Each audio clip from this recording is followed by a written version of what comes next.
പുൽക്കൊടിയാമെൻ്റെ മാനസത്തിൽ ഒരു പുൽക്കൂടു ഞാനൊരുക്കാം. പുൽക്കൊടിയാമെൻ്റെ മാനസത്തിൽ ഒരു പുൽക്കൂടു ഞാനൊരുക്കാം. ക്ഷണികമാണെന്നുടെ ജീവിതമെങ്കിലും നാഥൻ പിറക്കുമ്പോൾ പൂർണ്ണമാകും. നാഥൻ പിറക്കുമ്പോൾ പൂർണ്ണമാകും. പുൽക്കൊടിയാമെൻ്റെ മാനസത്തിൽ ഒരു പുൽക്കൂടു ഞാനൊരുക്കാം.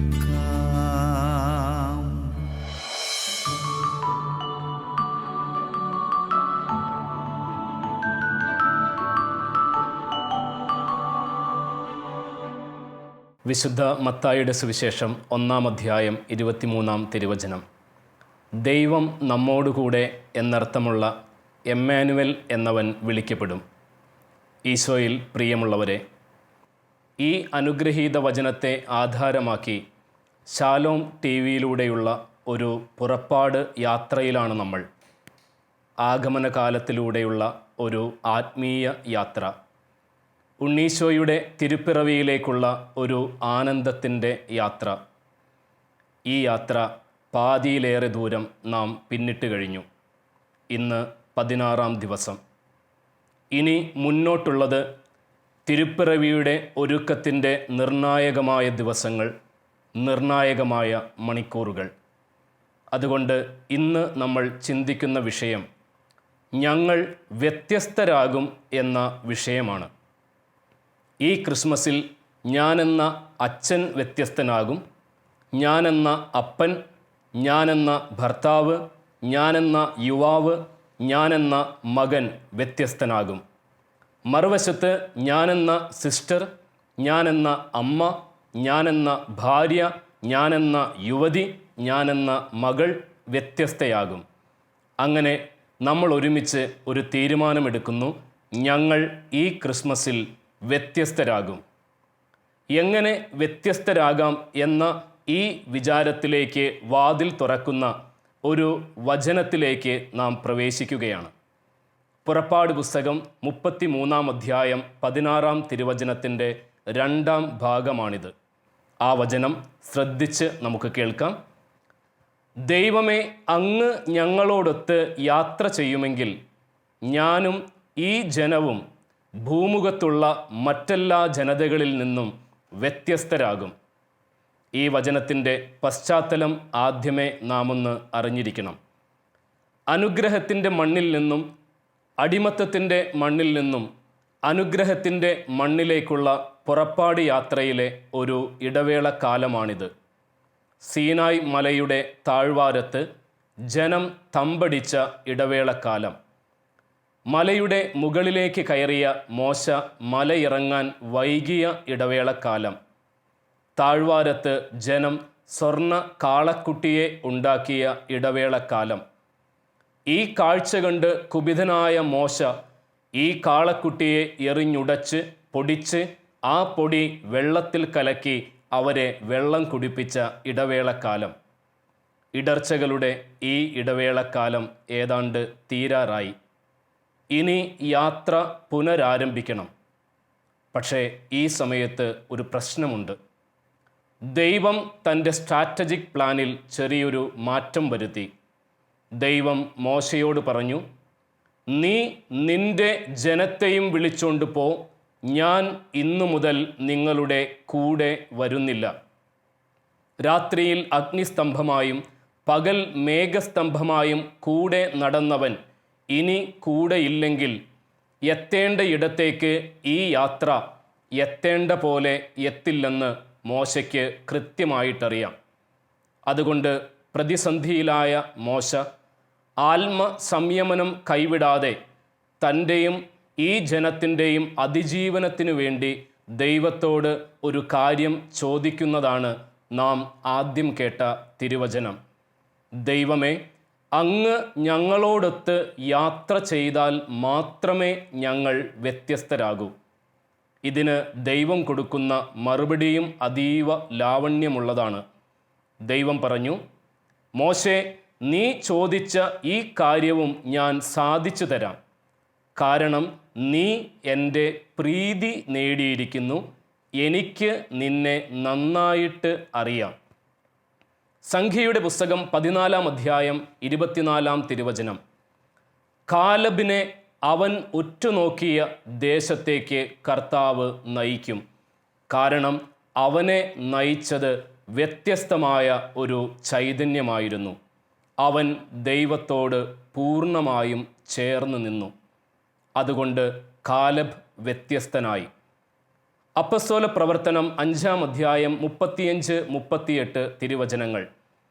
ഈശോയെ കൊന്ന അതേ ഗ്യാങ് പത്രോസിനെയും കൂട്ടുകാരെയും കൊല്ലാൻ വേണ്ടി ഒത്താശ തുടങ്ങിയപ്പോൾ ഗമാലിയാൽ എന്നു പേരുള്ള മനുഷ്യൻ എഴുന്നേറ്റ് നിന്നിട്ട് പറഞ്ഞു, ഈ മനുഷ്യരോട് എന്ത് ചെയ്യണമെന്ന് ആലോചിക്കുന്നത് സൂക്ഷിച്ചു വേണം. കാരണം അവരുടെ ഉദ്യമങ്ങളും പരിശ്രമങ്ങളും ദൈവത്തിൽ നിന്നാണെങ്കിൽ you are no more able to touch them. So don't play with them. അവരോട് കളിക്കുന്നത് തീക്കളിയാണ്. കാരണം അവർ വ്യത്യസ്തരാണ്. വീണ്ടും അപ്പസ്തോല പ്രവർത്തനം 17 അധ്യായം 6 തിരുവചനത്തിൽ പൗലോസിനെയും സീലാസിനെയും അവർ താമസിച്ച വീട്ടിൽ നിന്നും കാണാതെയായപ്പോൾ കയ്യിൽ കിട്ടിയ ജാസൻ എന്ന വീട്ടുടമസ്ഥനെ തെസലോനിക്കയുടെ സ്ട്രീറ്റിലേക്ക് വലിച്ചിഴച്ചു കൊണ്ടുവന്ന് ആൾക്കൂട്ടം ആക്രോശിച്ചത് ഇങ്ങനെയാണ്: ഇതാ, ലോകത്തെ മുഴുവൻ കീഴ്മേൽ മറിക്കുന്ന മനുഷ്യർ നമ്മുടെ തെരുവുകളിലും എത്തിയിരിക്കുന്നു. അതായത് വ്യത്യസ്തരായ ഒരു കൂട്ടം നമ്മുടെ സ്ട്രീറ്റിലും എത്തിയിരിക്കുന്നു. ഈശോയിൽ പ്രിയമുള്ളവരെ, പഴയ നിയമത്തിലെ 2 വചനങ്ങളും പുതിയ നിയമത്തിലെ 2 വചനങ്ങളുമാണ് അച്ഛൻ പറഞ്ഞത്. ഈ 4 വചനങ്ങളെയും ഇങ്ങനെ ഒറ്റ വരിയിൽ ക്രോഡീകരിക്കാം. അതായത് ദൈവം എൻ്റെ കൂടെയുണ്ടെന്നുള്ള ബോധ്യവും ഞാൻ ദൈവത്തിൻ്റെ കൂടെയുണ്ടെന്ന ചോദ്യവും നിരന്തരം നിർബാധം ഒരു രക്തപ്രവാഹം പോലെ ഇവരുടെ സിരകൾക്കുള്ളിലൂടെ സഞ്ചരിച്ചിരുന്നത് കൊണ്ടാണ് അവർ വ്യത്യസ്തരായത്, അല്ലെങ്കിൽ കാലം അവരെ വ്യത്യസ്തർ എന്ന് വിളിച്ചത്. ഇനി നമ്മുടെ ഊഴമാണ്. ഈ ബോധ്യത്തിലേക്കും ഈ ബോധോദയത്തിലേക്കും പ്രവേശിക്കുവാനുള്ള നമ്മുടെ ഊഴം. അതിന് ഈ ക്രിസ്മസ് കാലത്ത് നമ്മെ സഹായിക്കുന്ന ചില കത്തുകൾ നാം ഇന്നു മുതൽ പൊട്ടിച്ചു വായിക്കുകയാണ്. വെളിപാട് പുസ്തകത്തിൽ വെളിപാടുകളുടെ ആധിക്യം കൊണ്ടും അതിശയം കൊണ്ടും വചനത്തിൻ്റെ ആഴം കൊണ്ടും ക്രിസ്തുവിൻ്റെ 2ാം വരവിനു വേണ്ടി നമ്മെ ഒരുക്കുന്ന വെളിപാട് പുസ്തകം 2ഉം 3ഉം അധ്യായങ്ങളിൽ നാം കണ്ടുമുട്ടുന്ന ഏഷ്യയിലെ 7 സഭകൾക്കുള്ള കത്തുകൾ. പ്രിയമുള്ളവരെ, ഈ ആഗമനകാലം എന്ന് പറയുന്നത് ഉണ്ണീശോയുടെ തിരുപ്പിറവിക്ക് വേണ്ടി മാത്രമുള്ള ഒരുങ്ങേണ്ട കാലമല്ല. അത് യഥാർത്ഥത്തിൽ ക്രിസ്തുവിൻ്റെ 2ാം വരവിനു വേണ്ടി നാം ഒരുങ്ങേണ്ട, കാത്തിരിക്കേണ്ട കാലം കൂടിയാണ്. സഭ തൻ്റെ ആരാധനക്രമത്തിൽ പഠിപ്പിക്കുന്നതും ഈ 2ാമത്തെ ഒരുക്കത്തിനു വേണ്ടിയുള്ള യഥാർത്ഥ അരൂപിയോടുകൂടിയുള്ള കാത്തിരിപ്പിനെ കുറിച്ചാണ്. അതുകൊണ്ട് തന്നെ ഈ കത്തുകൾ നമ്മൾ ഗൗരവമായി വായിക്കണം, പൊട്ടിക്കണം. കാരണം യോഹന്നാനാണ് ഈ കത്ത് എഴുതുന്നതെങ്കിലും ഈ കത്തുകളുടെ ഉള്ളും ഉള്ളടക്കവും ഉടയോനുമെല്ലാം ക്രിസ്തുവാണ്. ഈ 7 സഭകളെ ഉള്ളിൽ നിന്ന് കാണുന്ന ക്രിസ്തു അവയെ സൂക്ഷ്മ നിരീക്ഷണത്തിന് വിധേയമാക്കിയതിന് ശേഷമാണ് ഈ കത്തുകൾ അയക്കുന്നത്. അതായത് ഈ കത്തുകൾക്ക് മുമ്പിൽ ഈ ക്രിസ്മസ് കാലത്ത് അടയിരിക്കാനായി നമുക്ക് സാധിച്ചാൽ ക്രിസ്തുവിൻ്റെ മുമ്പിലുള്ള എൻ്റെ ജീവിതത്തിൻ്റെ അവസ്ഥ ഇന്ന് എങ്ങനെയാണെന്ന് കണ്ടെത്താൻ ഈ കത്തുകൾ നമ്മെ സഹായിക്കും. ഇന്ന് ഈ 16-ാം തീയതി നമ്മൾ പൊട്ടിച്ചു വായിക്കുന്നത് ലവോദീക്കയിലെ സഭയ്ക്കെഴുതിയ കത്താണ്. BC 250 ലവോദീക്യ എന്ന ഈ നഗരം പണി കഴിച്ചത്. സിറിയൻ രാജാവായ അന്തിയോക്കസ് 2-ാമൻ രാജാവ് തൻ്റെ ഭാര്യയായ ലവോദ്യയ്ക്കയ്ക്ക് വേണ്ടി നിർമ്മിച്ചതാണ് ഈ നഗരം. ഈ നഗരത്തിന് 3 ചരിത്ര പശ്ചാത്തലങ്ങളുണ്ട്. ഒന്ന്, പാശ്ചാത്യ ലോകത്തിൽ ഏറ്റവും പ്രശസ്തി ആർജിച്ച ബാങ്കുകൾ ഉണ്ടായിരുന്ന സ്ഥലമാണ് ലവോദ്യക്കിയ. AD 61 ഭൂമികുലുക്കത്തിൽ ഈ നഗരം തകർന്നു പോയപ്പോൾ റോമൻ ചക്രവർത്തി ഇവർക്ക് വേണ്ട സാമ്പത്തിക സഹായം കൊടുക്കാമെന്ന് പറഞ്ഞപ്പോൾ ഈ നഗരം ആ സഹായം വേണ്ട എന്ന് പറഞ്ഞ് പുച്ഛിച്ചുകൊണ്ട് അവർ തന്നെ അവരുടെ സമ്പന്നതയുടെ ധാരാളിത്വത്തിൽ നിന്നും ഇത് പുതുക്കി പണിതു. അപ്രകാരം വളരെ സമ്പന്നമായ ധനികരായ ജനങ്ങളായിരുന്നു ലവോദ്യക്കയിലേത്. രണ്ടാമത്തെ പ്രത്യേകത, ഏഷ്യയിൽ ആ സമയത്തുള്ള ഏറ്റവും പ്രശസ്തമായ മെഡിക്കൽ സ്കൂൾ, വൈദ്യ പരിശീലന കേന്ദ്രമുണ്ടായിരുന്നത് ലവോദ്യക്കയിലാണ്. പ്രത്യേകിച്ച് കണ്ണിൽ ഒഴിക്കുന്ന കണ്ണിൻ്റെ ചികിത്സയ്ക്ക് വേണ്ടിയുള്ള ലേപനം ഉണ്ടാക്കുകയും റോമൻ സാമ്രാജ്യത്തിൻ്റെ പലയിടങ്ങളിലേക്കും കയറ്റുമതി ചെയ്യുകയും ചെയ്തിരുന്ന സ്ഥലമാണ് ലവോദ്യക്ക. മൂന്നാമത്തെ പ്രത്യേകത, കറുത്ത നിറമുള്ള കമ്പിളി ഉൽപ്പാദിപ്പിച്ചുകൊണ്ട് വസ്ത്രനിർമ്മാണത്തിൽ പേരുകേട്ട സ്ഥലമായിരുന്നു ലവോദ്യക്ക. ഇപ്രകാരം ഈ 3 കാര്യങ്ങളുടെ സമ്പന്നതയിലും ധാരാളിത്വത്തിലും എല്ലാം തികഞ്ഞവരാണെന്ന് അഹങ്കരിച്ചിരുന്ന ബോധ്യമുണ്ടായിരുന്ന ഒരു ജനമായിരുന്നു ലവോദ്യക്ക. എന്നാൽ വെളിപാട് പുസ്തകത്തിൻ്റെ 3-ാം അധ്യായം 17-ാം തിരുവചനത്തിലേക്ക് എത്തുമ്പോൾ ഈ സഭയെ ഉള്ളിൽ നിന്ന് കാണുന്ന ക്രിസ്തു അവരുടെ സത്യത്തിലുള്ള അവസ്ഥ എന്താണെന്ന് വ്യക്തമാക്കുകയാണ്. ആ വചനം നമ്മൾക്കൊന്ന് ശ്രദ്ധിച്ച് കേൾക്കാം. 3-ാം അധ്യായം 17-ാം തിരുവചനം. എന്തെന്നാൽ ഞാൻ ധനവാനാണ്, എനിക്ക് സമ്പത്തുണ്ട്, ഒന്നിനും കുറവില്ല എന്ന് നീ പറയുന്നു. എന്നാൽ നീ നികൃഷ്ടനും ദയനീയനും ദരിദ്രനും അന്ധനും നഗ്നനുമാണെന്ന് നീ അറിയുന്നില്ല. അടുത്ത വരിയും ശ്രദ്ധിക്കണം.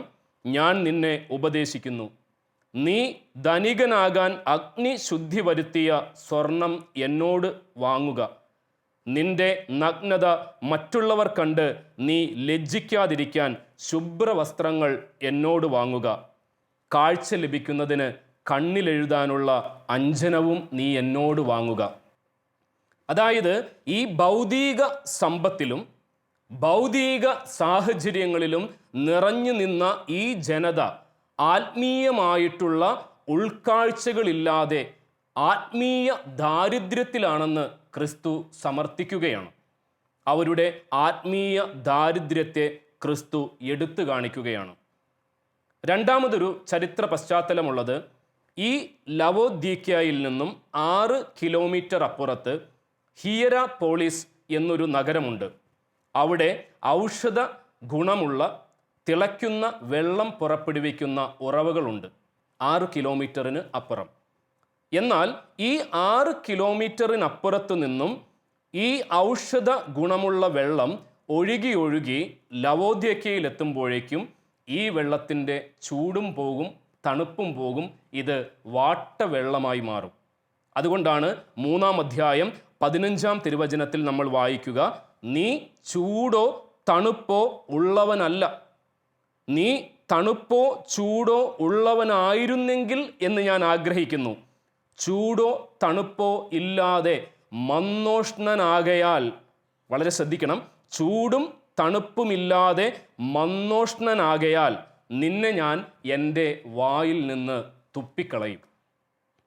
അതായത് ആന്തരിക ചൈതന്യമില്ലാത്ത ഒരു സഭയുടെ, ആന്തരിക ചൈതന്യമില്ലാത്ത ഒരു വ്യക്തിയുടെ തുറന്നുള്ള അവസ്ഥ ക്രിസ്തു നമുക്ക് കാണിച്ചു തരികയാണ്. മന്നോഷ്ണത എന്ന് പറയുന്നത് ആന്തരിക ചൈതന്യമില്ലാത്ത ഒരു വ്യക്തിയുടെ അവസ്ഥയാണ്. അതായത് വിശ്വാസ സംബന്ധമായ വിഷയങ്ങളിൽ, വിശ്വാസ സംബന്ധമായ സംസാരങ്ങളിൽ, വിശ്വാസ സംബന്ധമായ ഇടപെടലുകളിൽ, കർത്താവിൻ്റെ കാര്യങ്ങളിൽ, ആത്മീയ കാര്യങ്ങളിൽ, ആത്മാവിൻ്റെ അവസ്ഥയിൽ ചൈതന്യമില്ലാത്ത അവസ്ഥ. പ്രിയമുള്ളവരെ, ഈ ലവോദ്യക്കയ്ക്ക് എഴുതിയ കത്ത് ഇന്ന് നമ്മൾ പൊട്ടിക്കുമ്പോൾ നമ്മുടെ ഓരോരുത്തരുടെയും ആന്തരിക അവസ്ഥ എങ്ങനെയാണെന്ന് നമ്മൾ ചിന്തിക്കണം. റോമാക്കാർക്ക് എഴുതിയ ലേഖനം 12-ാം അധ്യായം 11-ാം തിരുവചനത്തിൽ പൗലോസ് അപ്പോസ്തലൻ പറയുന്നുണ്ട്, തീഷ്ണതയിൽ മാന്യം കൂടാതെ ആത്മാവിൽ ജ്വലിക്കുന്നവരായി ശുശ്രൂഷ ചെയ്യണം. നമ്മൾ ഈ ക്രിസ്മസിലേക്ക് അടുത്തുകൊണ്ടിരിക്കുമ്പോൾ എൻ്റെ ജീവിതത്തിൽ വിശ്വാസ സംബന്ധമായ വിഷയങ്ങളിൽ എൻ്റെ തീഷ്ണത എത്രമാത്രമാണെന്ന് ഞാനിന്ന് ശരിക്കും കർത്താവിൻ്റെ മുമ്പിലിരുന്ന് കണ്ടെത്തണം. നമ്മൾ ഈ ക്രിസ്മസോടടുക്കുമ്പോൾ ഫുൾട്ടൻ ഷീൻ്റെ Advent and Christmas with Sheen എന്ന് പറയുന്ന ഒരു പുസ്തകമുണ്ട്. അതിൽ ബിഷപ്പ് ഈ സത്രത്തെക്കുറിച്ച് ഒരു സൂചന തരുന്നുണ്ട്. അതിങ്ങനെയാണ്, ഈ സത്രം എന്ന് പറയുന്നത് വ്യത്യസ്തമായ ദേശങ്ങളിൽ നിന്നുള്ളവർ സംഗമിക്കുന്ന സ്ഥലമാണ്. അതായത് വ്യത്യസ്തമായ വേഷങ്ങൾ, വ്യത്യസ്തമായ സംസ്കാരങ്ങൾ, വ്യത്യസ്തമായ വർത്തമാനങ്ങൾ, വ്യത്യസ്തമായ മനോഭാവങ്ങൾ, വ്യത്യസ്തമായ ഭാവപ്പകർച്ചകൾ, അതോടൊപ്പം ധനികർ, ദരിദ്രർ, സഞ്ചാരികൾ, ഇങ്ങനെ എല്ലാവരും സംഗമിക്കുന്ന ഒരിടമാണ് സത്രം. എന്നിട്ട് ബിഷപ്പ് പറയുന്നത് ഇങ്ങനെയാണ്, there is no room for Christ when the world gather. ലോകം മുഴുവനും സംഗമിക്കുന്ന ഈ ബാഹ്യമായ ആഘോഷങ്ങളിൽ, ആരവങ്ങളിൽ മുഴുകുന്നതിനിടയിൽ ക്രിസ്തുവിന് അവിടെ സ്ഥലമില്ല എന്ന്. പ്രിയമുള്ളവരെ, നമ്മൾ ഈ ക്രിസ്മസ് അടുത്ത് വരുമ്പോൾ ഒത്തിരിയേറെ ക്രിസ്മസ് സെലിബ്രേഷനിൽ മുഴുകുന്നവരാണ്. When we celebrate Christmas, are we really forgetting to celebrate Christ? ഈ ക്രിസ്മസ് ആഘോഷിക്കുമ്പോൾ നമ്മൾ ക്രിസ്തുവിനെ ആഘോഷിക്കാൻ വേണ്ടി പരിശ്രമിക്കാറുണ്ടോ? ഒത്തിരിയേറെ ക്രിസ്മസ് പ്രോഗ്രാമുകളുമായിട്ട് തിരക്ക് പിടിച്ച് നാം ഇനി പ്രവേശിക്കാൻ പോവുകയാണ്. Family gatherings, friendship circle, family units, എല്ലാത്തിലും ക്രിസ്മസ് പ്രോഗ്രാമാണ്. നമ്മൾ ഈ പ്രോഗ്രാമുകളിലൂടെ കടന്നു പോകുമ്പോൾ ഈ ക്രിസ്തു എന്ന പേഴ്സണെ നമ്മൾ മറന്നു പോകുന്നുണ്ടോ? നമ്മൾ പ്രോഗ്രാമുകൾ ഓർക്കുന്നു, പേഴ്സണായ ക്രിസ്തുവിനെ മറക്കുന്നു. അതായത് ഈ ബാഹ്യമായ ആഘോഷങ്ങൾ, ബാഹ്യമായ തിരക്കുകൾക്കിടയിൽ ക്രിസ്തുവിനെ നമ്മൾ സൗകര്യപൂർവ്വം മറക്കുന്നുണ്ടോ? ചെറുപ്പക്കാരിയായ ഒരമ്മയെ അറിയാം. 2 മക്കളെയും ഭർത്താവിൻ്റെ ഒപ്പം കാണാൻ വന്നതാണ്. അതിൽ ഇളയ മകനെക്കുറിച്ച് ഈ അമ്മ പറഞ്ഞ ഒരു വരി മറക്കാനാവില്ല. അമ്മ പറഞ്ഞു തുടങ്ങിയത് ഇങ്ങനെയാണ്, അച്ഛാ, അവൻ +2 പഠിക്കുകയാണ്. പക്ഷേ അവൻ്റെ മുഴുവൻ കോൺസെൻട്രേഷൻ ഒരു ഫിഷ് ടാങ്കിലാണ്. അവനൊരു ഫിഷ് ടാങ്ക് മേടിച്ചു, കുറച്ച് മത്സ്യങ്ങളെ ഇട്ടു, പിന്നെ അതിന് തീറ്റ കൊടുക്കുക, കുഞ്ഞുങ്ങളെ വിരിയിക്കുക, അതും പോരാഞ്ഞ് ഓൺലൈനിലൂടെ അതിൻ്റെ കച്ചവടം നടത്തുക. അവനൊന്ന് കൊന്തയ്ക്കിരിക്കുന്ന സമയത്ത് അവൻ്റെ കണ്ണുകൾ മുഴുവനും ഈ ഫിഷ് ടാങ്കിലാണ്. രാവിലെ അവൻ കുർബാനയ്ക്ക് പോകാൻ ഇറങ്ങിയാൽ കുറച്ചു നേരം ഈ ഫിഷ് ടാങ്കിൻ്റെ അടുത്ത് വന്ന് മീനുകളെ നോക്കി നിൽക്കും. പഠിക്കാനിരിക്കുമ്പോഴാണെങ്കിൽ 100 വട്ടം എഴുന്നേറ്റ് ഈ ഫിഷ് ടാങ്കിൻ്റെ അടുത്തേക്ക് വരും. ഇത്രയും പറഞ്ഞു കേട്ടപ്പോൾ സാധാരണ അമ്മമാർ പറയാനുള്ള അടുത്ത ഡയലോഗാണ് മനസ്സിൽ വന്നത്, ഇങ്ങനെ പോയാൽ അവൻ എങ്ങനെ +2 പാസ്സാകും? പക്ഷേ പ്രിയമുള്ളവരെ, എന്നെ അതിശയപ്പെടുത്തിയിട്ട് ഈ അമ്മ പറഞ്ഞ വരി എന്താണെന്നറിയോ? അച്ഛാ, ഇങ്ങനെ പോയാൽ എൻ്റെ ഈ കൊച്ചിൻ്റെ ആത്മാവിൻ്റെ അവസ്ഥ എന്തായി മാറും? ഇങ്ങനെ പോയാൽ എൻ്റെ ഈ കുഞ്ഞിൻ്റെ ആത്മാവിൻ്റെ അവസ്ഥ, ആ കൊച്ച് +2 വിജയിക്കുന്നതിനെക്കുറിച്ചോ, അവന് കൂടുതൽ മാർക്ക് ലഭിക്കുന്നതിനെക്കുറിച്ചോ, നല്ലൊരു ജോലി ലഭിക്കുന്നതിനെക്കുറിച്ചോ ഭാരപ്പെടുന്നതിന് മുമ്പ് ഈ അമ്മയുടെ, ചെറുപ്പക്കാരിയായ ഈ അമ്മയുടെ ആത്മഭാരം അവൻ്റെ വിശ്വാസത്തെക്കുറിച്ചാണ്, അവൻ്റെ ആത്മാവിൻ്റെ അവസ്ഥയെക്കുറിച്ചാണ്, തീഷ്ണതയില്ലാതെ പോകുന്ന അവൻ്റെ പ്രാർത്ഥനകളെക്കുറിച്ചാണ്. പ്രിയമുള്ളവരെ, ഈ ആത്മഭാരം നമുക്ക് ഈ ക്രിസ്മസിലുണ്ടോ? നമ്മളത് വളരെ ഗൗരവമായിട്ട് ചിന്തിക്കണം. ചുറ്റുപാടും തിരക്കുകളുണ്ട്, ചുറ്റുപാടും സെലിബ്രേഷൻസ് ഉണ്ട്, ചുറ്റുപാടും പ്രോഗ്രാമുകളുണ്ട്. നമ്മളിനി അവധിക്കാലത്തേക്ക് പ്രവേശിക്കുന്നു. ഇങ്ങനെ ഒത്തിരി ബാഹ്യ ആഘോഷങ്ങൾക്കിടയിൽ ക്രിസ്തുവിനെ നാം മറക്കുമോ? ചുറ്റുപാടുമുള്ള തിരക്കുകൾ മാത്രമുള്ള ബാഹ്യമായ സമ്മർദ്ദങ്ങളും ഈ ക്രിസ്മസ് കാലത്ത് നമുക്കിടയിലുണ്ടാകാം. ഞാനൊരു കൊച്ചു കാര്യം പറഞ്ഞ് അവസാനിപ്പിക്കുകയാണ്. ഈശോ ജനിച്ച രാത്രിയാണ് എൻ്റെ ഡാഡി മരിച്ചത്. ഡിസംബർ 24-ാം തീയതി രാത്രി പുൽക്കൂട്ടിൽ ഉണ്ണി പിറക്കുമ്പോൾ എൻ്റെ ഡാഡിയുടെ ഡെഡ് ബോഡിയാണ് ക്രിസ്മസ് ട്രീകൾക്ക് നടുവിലൂടെ, ഒരുക്കി വച്ചിരിക്കുന്ന ക്രിസ്മസ് വിഭവങ്ങൾക്കരികിലേക്ക്, ഈ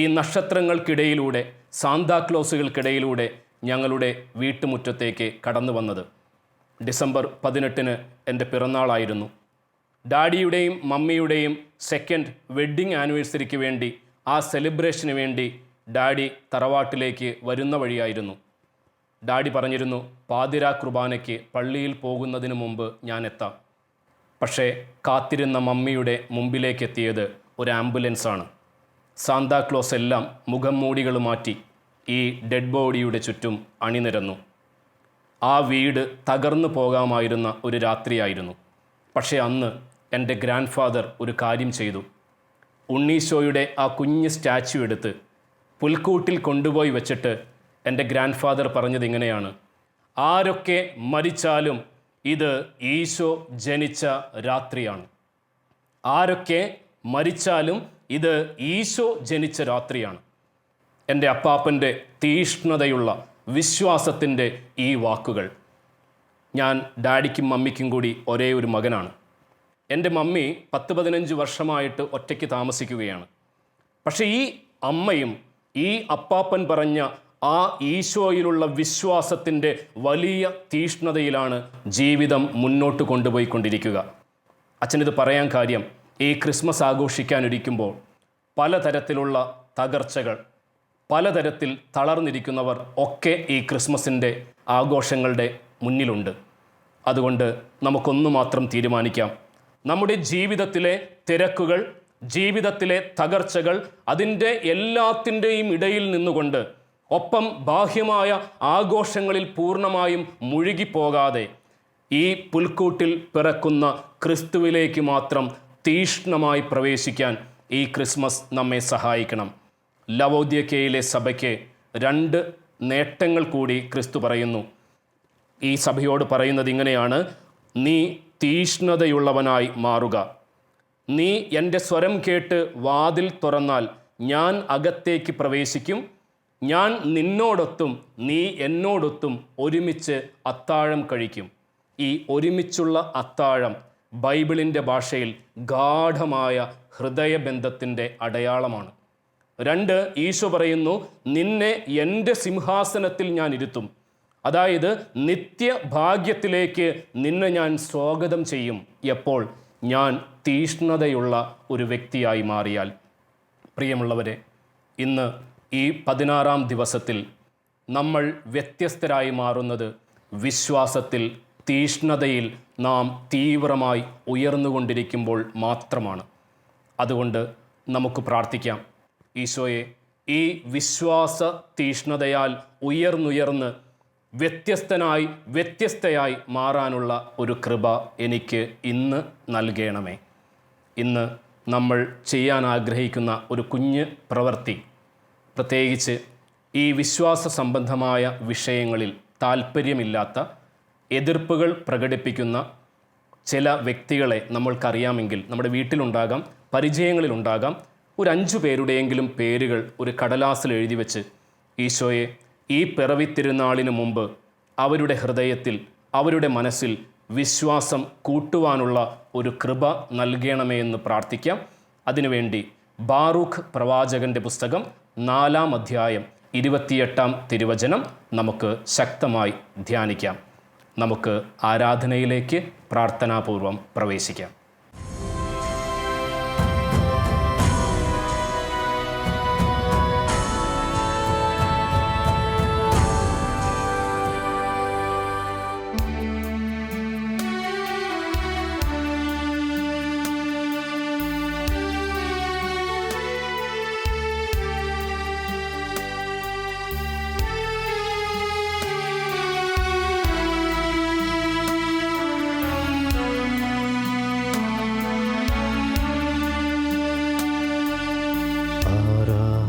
ആരാധനയുടെ നിമിഷങ്ങളിൽ ആത്മനാഥനെ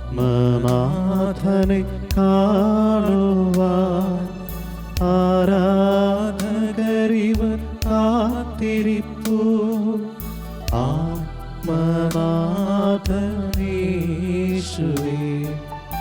ആരാധനയുടെ നിമിഷങ്ങളിൽ ആത്മനാഥനെ കാണുവാൻ ആരാധകരിവർ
പരിശുദ്ധമായ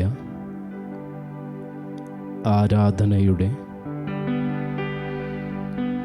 അനുഗ്രഹീതമായ സാന്നിധ്യത്തിൻ്റെ മുൻപിലാണ് നമ്മൾ. ഈ സാന്നിധ്യത്തിലായിരിക്കാൻ യാതൊരു യോഗ്യതയില്ലാതിരുന്നിട്ടും ദൈവം നമ്മെ ഇന്ന് ഈ ആരാധനയുടെ മുൻപിലിരുത്തുന്നു.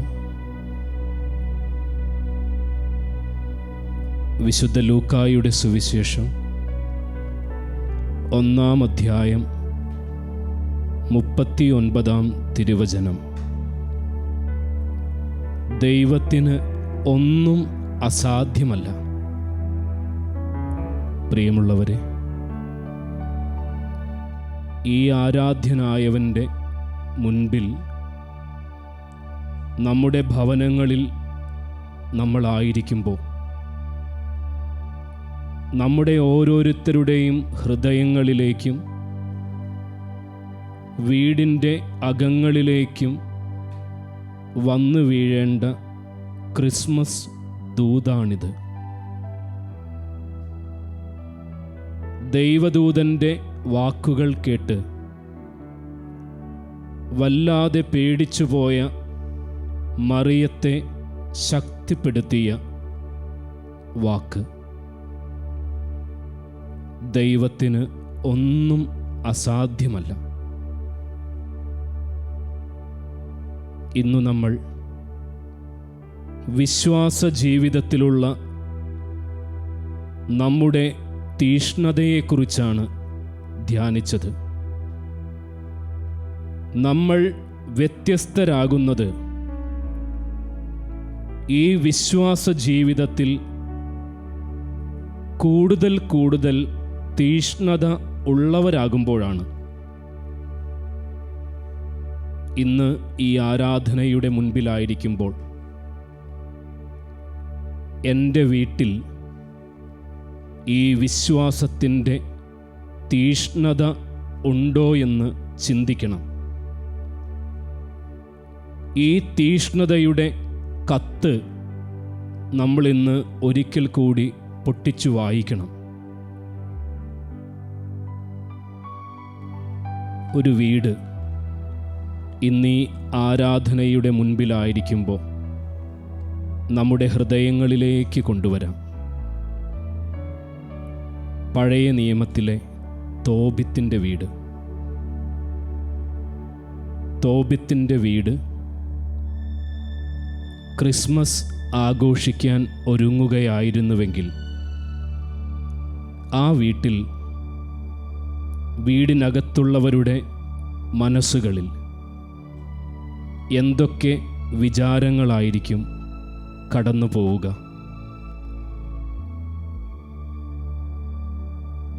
ഈ പുസ്തകം നമ്മൾ ധ്യാനിക്കുമ്പോൾ തോബിത്ത് രാജാവ് വലിച്ചെറിയുന്ന ശവശരീരങ്ങൾ എടുത്ത് മറവ് ചെയ്തതിൻ്റെ പേരിൽ നാട് കടത്തപ്പെട്ട ഒരാളാണ്. എങ്കിലും തിരിച്ചു വന്നതിന് ശേഷം വീണ്ടും ഈ ശവശരീരങ്ങൾ മറവ് ചെയ്യാൻ ഒരു രാത്രിയിൽ ഓടുമ്പോൾ അയാളുടെ പ്രിയപ്പെട്ടവർ, അയൽവാസികൾ, പരിചയക്കാർ എല്ലാം പറഞ്ഞു, ഒരിക്കൽ രാജാവിൻ്റെ കയ്യിൽ നിന്ന് ശിക്ഷ കിട്ടിയതല്ലേ, പിന്നെയും നീ എന്തിനാണ് ഈ പണിക്ക് പോകുന്നത്? പരിചയക്കാരുടെയും പരിസരവാസികളുടെയും കുത്തുവാക്കുകൾ കേൾക്കേണ്ടി വന്ന ഒരാളാണ് തോബിത്ത്. മതിലിൽ ചേർന്ന് കിടക്കുമ്പോൾ കുരുവിയുടെ കാഷ്ടം കണ്ണിൽ വീണ് കാഴ്ച നഷ്ടപ്പെട്ടവനാണ് തോബിത്ത്. അതായത് ആരോഗ്യ പ്രശ്നമുള്ള രോഗിയാണ് തോബിത്ത്. ഭാര്യ വീട്ടുജോലിക്ക് പോയി തിരിച്ചു വരുമ്പോൾ എക്സ്ട്രാ കിട്ടിയ ആട്ടിൻകുട്ടിയുടെ പേരിൽ, തെറ്റിദ്ധാരണയുടെ പേരിൽ ഭാര്യയുമായി വഴക്കിട്ടയാളാണ് തോബിത്ത്. അതായത് ദാമ്പത്യ ബന്ധത്തിൽ തെറ്റിദ്ധാരണകൾ വന്നൊരു വീടാണ് തോബിത്തിൻ്റെ വീട്. പിന്നെ സാമ്പത്തിക പ്രാരാബ്ധതകൾ വന്നപ്പോൾ മകനെ കൂട്ടുകാരൻ്റെ കൈവശമേൽപ്പിച്ച പണം മേടിക്കാൻ അയക്കുകയാണ് തോബിയാസിനെ. അതായത് ഫിനാൻഷ്യൽ ക്രൈസിസ് ഉള്ള വീടാണ് തോബിത്തിൻ്റേത്. ദൂരേക്ക് പോയ മകനെ ഓർത്ത് അസ്വസ്ഥയായി വീടിൻ്റെ ഉമ്മറത്ത് നിൽക്കുന്ന അമ്മയുള്ള വീടാണ് തോബിത്തിൻ്റെ വീട്. അതായത് മക്കളെക്കുറിച്ച് ആകുലപ്പെടുന്ന മാതാപിതാക്കൾ ഉള്ള വീടാണ് തോബിത്തിൻ്റെ വീട്. ഈ പുസ്തകത്തിൽ തന്നെ മറ്റൊരു വീടുണ്ട്, സാറായുടെ വീട്. കല്യാണം 7 കഴിഞ്ഞിട്ടും ആദ്യ രാത്രിയിൽ തന്നെ ഭർത്താക്കന്മാർ മരിക്കുമ്പോൾ അവളുടെ കൂട്ടുകാരികളെല്ലാം അവളെ പുച്ഛിക്കുന്നു, അവഗണിക്കുന്നു. അപ്പോൾ അവൾ സൂയിസൈഡ് ചെയ്യാൻ തീരുമാനിക്കുന്നു. കടുത്ത ഡിപ്രഷൻ ഉള്ള ഒരു മകളുള്ള വീടാണിത്. പ്രിയമുള്ളവരെ, ഇപ്രകാരം ആരോഗ്യ പ്രശ്നമുള്ള, ദാമ്പത്യ ബന്ധങ്ങൾക്കുള്ളിൽ പ്രശ്നങ്ങളുള്ള, തെറ്റിദ്ധാരണകളുള്ള, അകലങ്ങളുള്ള, സാമ്പത്തിക പ്രാരാബ്ധതകൾ അനുഭവിക്കുന്ന, കടങ്ങളുള്ള, ലോണുകളുള്ള, മക്കളെക്കുറിച്ച് ആകുലതകളുള്ള, മറ്റുള്ളവരുടെ കുത്തുവാക്കുകൾ കേൾക്കേണ്ടി വന്നിട്ടുള്ള, കടുത്ത നിരാശയിൽ കഴിയുന്ന, ഒറ്റപ്പെട്ട് കഴിയുന്ന, വ്യത്യസ്തമായ അസ്വസ്ഥതകളിൽ കഴിയുന്ന ഒരു വീടായിരിക്കാം എൻ്റെ വീട്. അതുകൊണ്ട് തന്നെ ഈ ക്രിസ്മസ് ആഘോഷിക്കുവാനായി നമ്മൾ ഒരുങ്ങുമ്പോൾ ഇത്രയേറെ പ്രശ്നങ്ങൾക്ക് നടുവിൽ എൻ്റെ വിശ്വാസം, അതിൻ്റെ ചൂട് കുറഞ്ഞു പോകുന്നുണ്ടോ? നമ്മൾ ഈ ആരാധനയുടെ മുൻപിലായിരിക്കുമ്പോൾ ശരിക്കും ഒന്ന് ചിന്തിക്കുക. ആ പുറപ്പാട് യാത്രയിൽ മുൻപിൽ ചെങ്കടലും പിന്നിൽ ഫറവോയുടെ സൈന്യവും, ഇരുവശങ്ങളിലും പർവ്വതനിരകളുമായി 4 വശത്തു നിന്ന് പെട്ടു നിൽക്കുന്ന ഇസ്രായേൽ ജനം. മുൻപിലുള്ള ചെങ്കടൽ മുന്നോട്ടുള്ള യാത്രയെ തടസ്സപ്പെടുത്തിയപ്പോൾ അവരും തകർന്നുപോയി. പക്ഷെ ദൈവം പറഞ്ഞു, നിന്റെ വടി ഈ കടലിൻ്റെ നേരെ നീട്ടുക, മുന്നോട്ട് പോവുക. പ്രിയമുള്ളവരെ, ഈ വിശ്വാസത്തിൻ്റെ തീഷ്ണതയിലാണ് ആ ജനം ചെങ്കടൽ കടന്നത്, പിന്നീട് ജോർദാൻ കടന്നത്, പിന്നീട് ജെറീക്കോ തകർത്തത്. ആരാധനായ യേശുവേ, എൻ്റെ കുടുംബജീവിതത്തിൽ നിരവധിയായ പ്രശ്നങ്ങൾ ഒന്നിനു പുറകെ ഒന്നായി കടന്നു വരുമ്പോൾ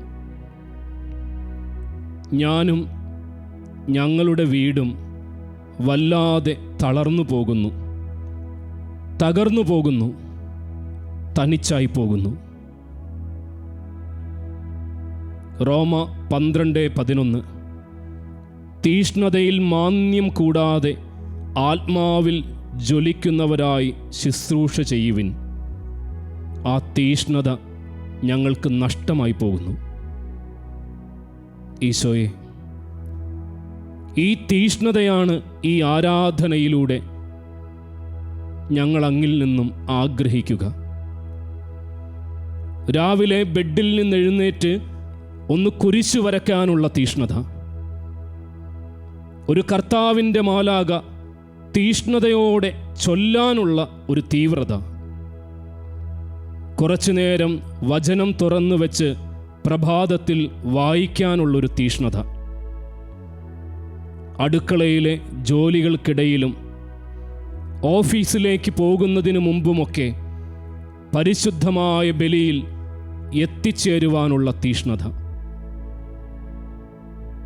ഈശോയെ, ഈ ആത്മീയ കാര്യങ്ങളിലുള്ള തീഷ്ണത ബാഹ്യമായ തിരക്കുകളിൽപ്പെട്ട് ഞങ്ങൾക്ക് നഷ്ടപ്പെട്ടു പോകരുതേ. ആന്തരിക ചൈതന്യം ഞങ്ങളിൽ നിന്നും അന്യമായി പോകരുതേ.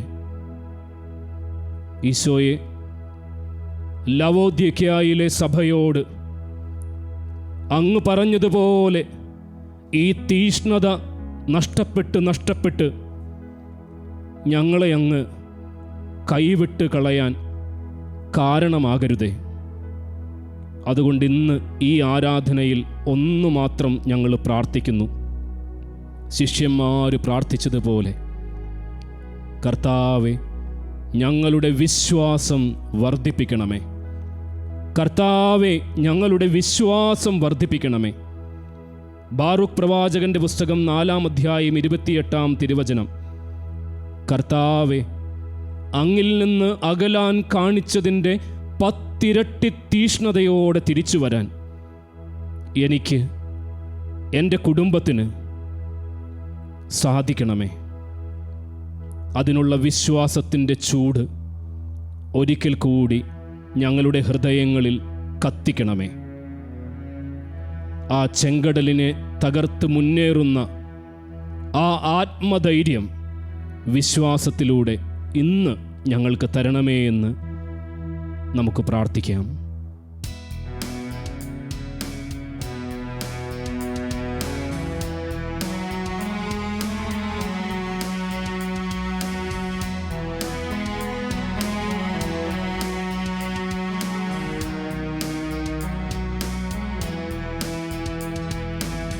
കാണുന്നു ഞാൻ വിശ്വാസത്താൽ എൻ മുന്നിൽ ചെങ്കടൽ രണ്ടാകുന്നു.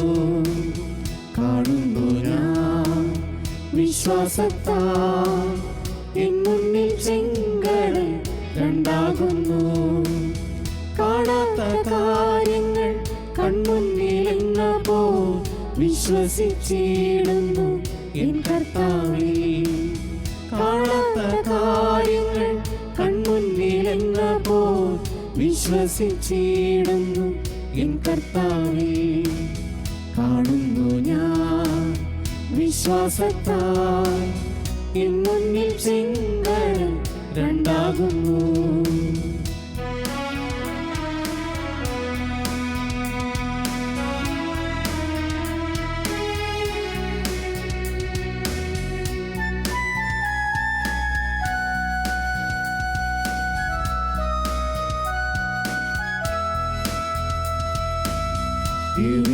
മതിലുകൾ ഉയർന്നു നിന്നാൽ അതിൻ വലിപ്പം സാരമില്ല. മതിലുകൾ ഉയർന്നു നിന്നാൽ അതിൻ വലിപ്പം സാരമില്ല.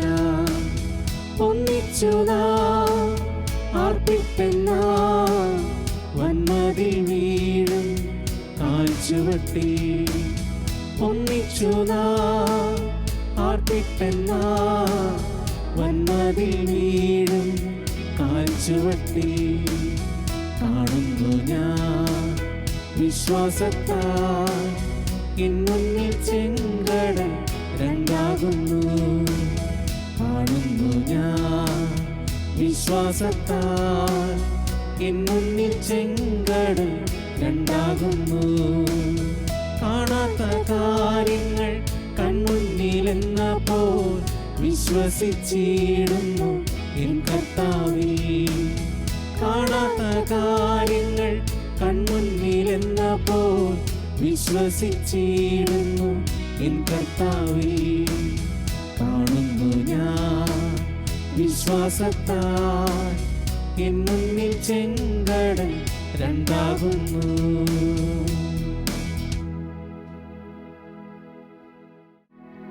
ആരാധനയുടെ അനുഗ്രഹീതമായ നിമിഷങ്ങളിലേക്ക് പ്രവേശിക്കാൻ, അനുഗ്രഹത്തിൻ്റെ നിമിഷങ്ങളിലേക്ക് പ്രവേശിക്കാൻ നമ്മൾ ഒരുങ്ങുകയാണ്. നമ്മുടെ എല്ലാ തകർച്ചകളും തനിച്ചാവലുകളും രോഗങ്ങളും ഭാരങ്ങളും ഈ സമയം നിങ്ങളുടെ കൺമുമ്പിൽ എഴുന്നള്ളിയിരിക്കുന്ന തമ്പുരാൻ്റെ ഹൃദയത്തിലേക്ക് സമർപ്പിക്കുക. മത്തായിയുടെ സുവിശേഷം 11-ാം അധ്യായം 28-ാം തിരുവചനം. അധ്വാനിക്കുന്നവരും ഭാരം വഹിക്കുന്നവരുമായ നിങ്ങളെല്ലാവരും എൻ്റെ അരികിൽ വരുവിൻ, ഞാൻ നിങ്ങളെ ആശ്വസിപ്പിക്കാം.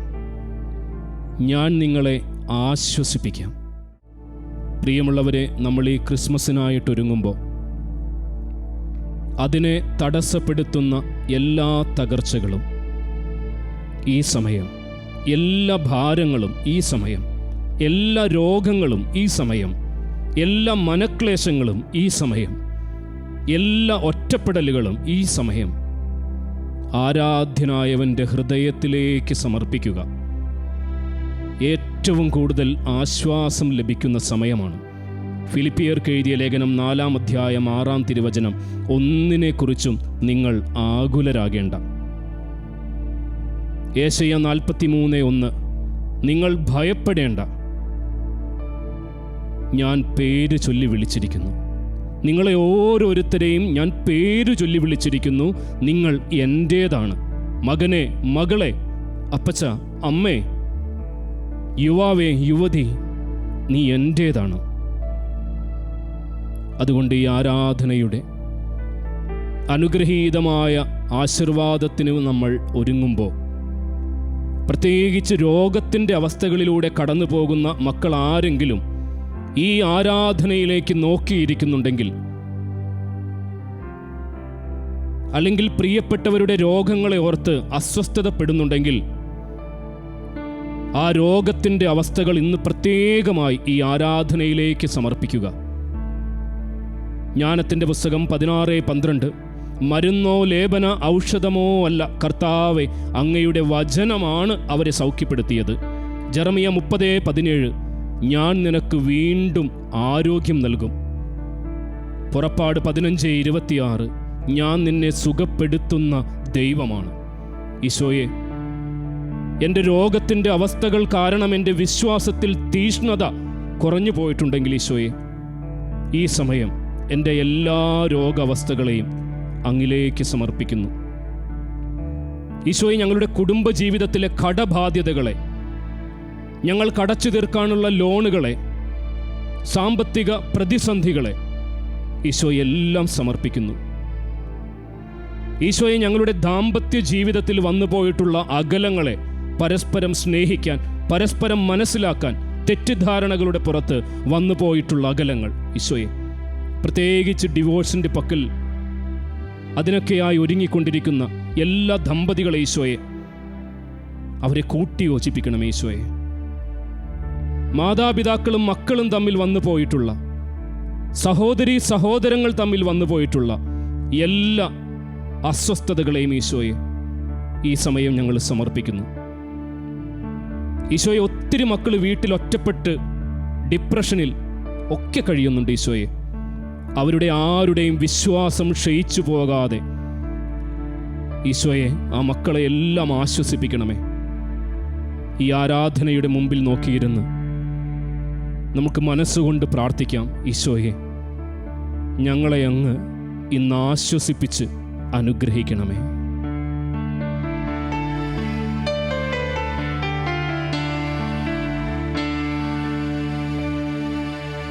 എല്ലാവർക്കും ആശ്വാസമേകുവാൻ കഴിയുന്ന ഈശോ ഈശോ എഴുന്നള്ളുന്നു. ഉറപ്പായ വിശ്വാസമുണ്ടെങ്കിൽ ആശ്വാസമേകിടുമേ.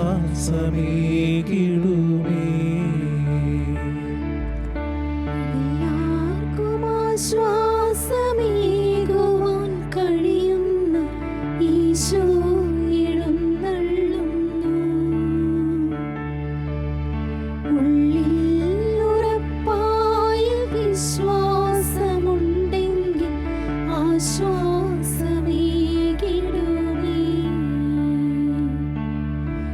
ഈശോ വരേണമേ ഉള്ളിൽ, ഇന്നും ഈശോ വരേണമേ ഉള്ളിൽ.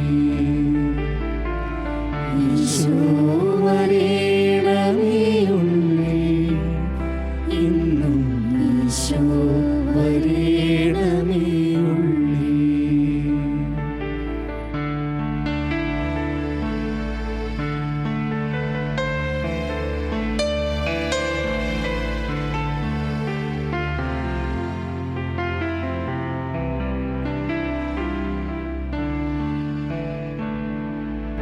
എല്ലാവർക്കും ആശ്വാസമേകുവാൻ കഴിയുന്ന ഈശോ എഴുന്നള്ളുന്നു. ഉള്ളിൽ ഉറപ്പായ വിശ്വാസമുണ്ടെങ്കിൽ ആശ്വാസമേകിടുമേ. ഈശോ വരേണമേ ഉള്ളിൽ, ഇന്നും ഈശോ വരേണമേ ഉള്ളിൽ. ഈശോ വരേണമേ ഉള്ളിൽ, ഇന്നും ഈശോ വരേണമേ ഉള്ളിൽ.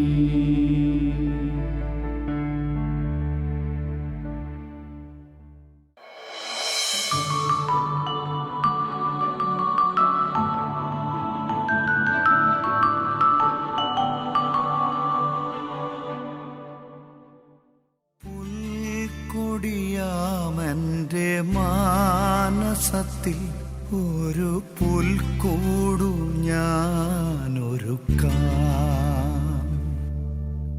പുൽക്കൊടിയാമെന്റെ മാനസത്തിൽ ഒരു പുൽക്കൂടു ഞാനൊരുക്കാം. ക്ഷണികമാണെന്നുടെ ജീവിതമെങ്കിലും നാഥൻ പിറക്കുമ്പോൾ പൂർണ്ണമാകും